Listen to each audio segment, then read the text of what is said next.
Hello നമസ്കാരം. പുതിയൊരു വീഡിയോയിലേക്ക് എല്ലാവർക്കും സ്വാഗതം. ഇന്ന് നമ്മൾ ഡിസ്കസ് ചെയ്യുന്ന ടോപ്പിക് എന്ന് പറയുന്നത് കുഞ്ഞുങ്ങളിലെ ദഹനശക്തിയും തൂക്കവർദ്ധനവുമാണ്.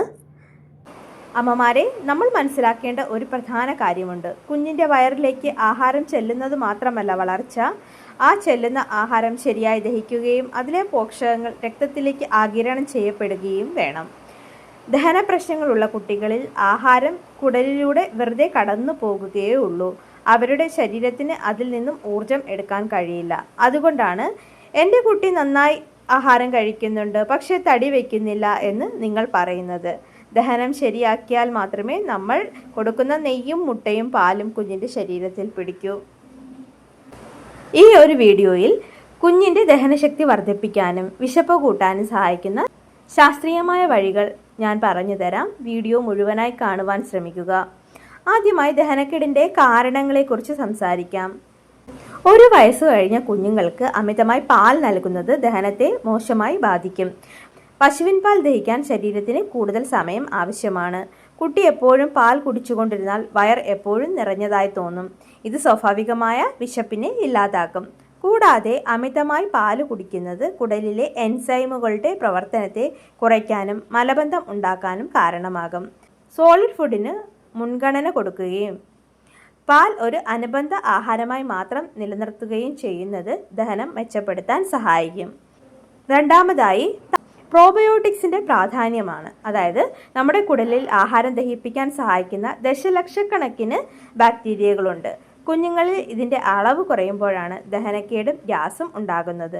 ഇതിന് ഏറ്റവും നല്ല ഒരു പരിഹാരമാണ് തൈര്. തൈരിൽ അടങ്ങിയിരിക്കുന്ന ലാക്ടോബാസിലസ് കുടലിൻ്റെ ആരോഗ്യം സംരക്ഷിക്കുകയും ആഹാരം വേഗത്തിൽ ദഹിപ്പിക്കാൻ സഹായിക്കുകയും ചെയ്യുന്നു. ഉച്ചഭക്ഷണത്തിന് ശേഷം അല്പം പുളി കുറഞ്ഞ തൈരോ മോരോ നൽകുന്നത് പോഷകങ്ങൾ ശരീരം വലിച്ചെടുക്കാൻ സഹായിക്കും. ഇത് കുഞ്ഞിൻ്റെ രോഗപ്രതിരോധ ശേഷി കൂട്ടാനും ഉത്തമമാണ്. അടുത്തതായി എൻസൈമുകളെ ഉത്തേജിപ്പിക്കാൻ ജീരകവും അയമോദകവുമാണ്. പണ്ടുകാലം മുതൽക്കേ നമ്മൾ ഉപയോഗിക്കുന്ന ഒന്നാണ് ജീരകവെള്ളം. ഇതിന് പിന്നിൽ വലിയൊരു ശാസ്ത്രീയ വശമുണ്ട്. ജീരകവും അയമോദകവും ദഹനരസങ്ങളുടെ ഉൽപാദനം വർദ്ധിപ്പിക്കും. കുഞ്ഞുങ്ങൾക്ക് ആഹാരത്തിന് ഇടയിലോ ശേഷമോ അല്പം ജീരകവെള്ളം നൽകുന്നത് വഴി വയറ് വീർക്കുന്നത്, അതായത് ബ്ലോട്ടിംഗ്, ഒഴിവാക്കാം. ഇത് കുടലിലെ ഗ്യാസ് പുറത്തു പോകാനും വിശപ്പ് വർദ്ധിപ്പിക്കാനും സഹായിക്കും. ഒരു നേഴ്സ് എന്ന നിലയിൽ എനിക്ക് പറയാനുള്ളത്, ആഹാരത്തിൽ അല്പം കായം ചേർക്കുന്നതും കുഞ്ഞുങ്ങളിലെ ദഹന പ്രശ്നങ്ങൾ കുറയ്ക്കാൻ സഹായിക്കും എന്നതാണ്. അടുത്തതായി മലബന്ധമുള്ള ഒരു കുട്ടി ഒരിക്കലും സമാധാനമായി ആഹാരം കഴിക്കില്ല. കുടലിൽ പഴയ ആഹാരം കെട്ടിക്കിടക്കുമ്പോൾ ശരീരം പുതിയ പോഷകങ്ങൾ വിമുഖത കാണിക്കും. ഇത് കുഞ്ഞിന് അസ്വസ്ഥതയും വയറുവേദനയും ഉണ്ടാക്കും.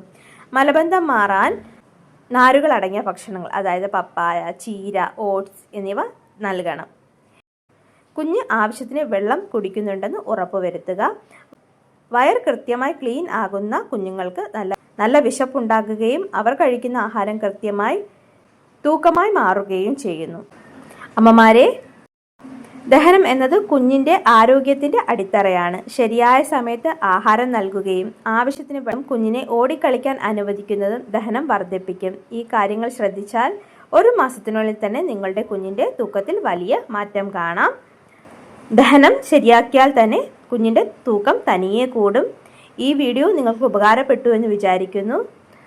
ഉപകാരപ്പെട്ടെങ്കിൽ ലൈക്ക് ചെയ്യാനും വീഡിയോ ആദ്യമായിട്ട് കാണുന്ന കൂട്ടുകാരാണെങ്കിൽ ഒന്ന് സബ്സ്ക്രൈബ് ചെയ്ത് സപ്പോർട്ട് ചെയ്യാനും റിക്വസ്റ്റ് ചെയ്യുന്നു. എൻ്റെ പരിമിതമായ അറിവുകളാണ് നിങ്ങൾക്ക് വേണ്ടിയിട്ട് ഷെയർ ചെയ്യുന്നത്. തെറ്റുകുറ്റങ്ങൾ ഉണ്ടാകാം.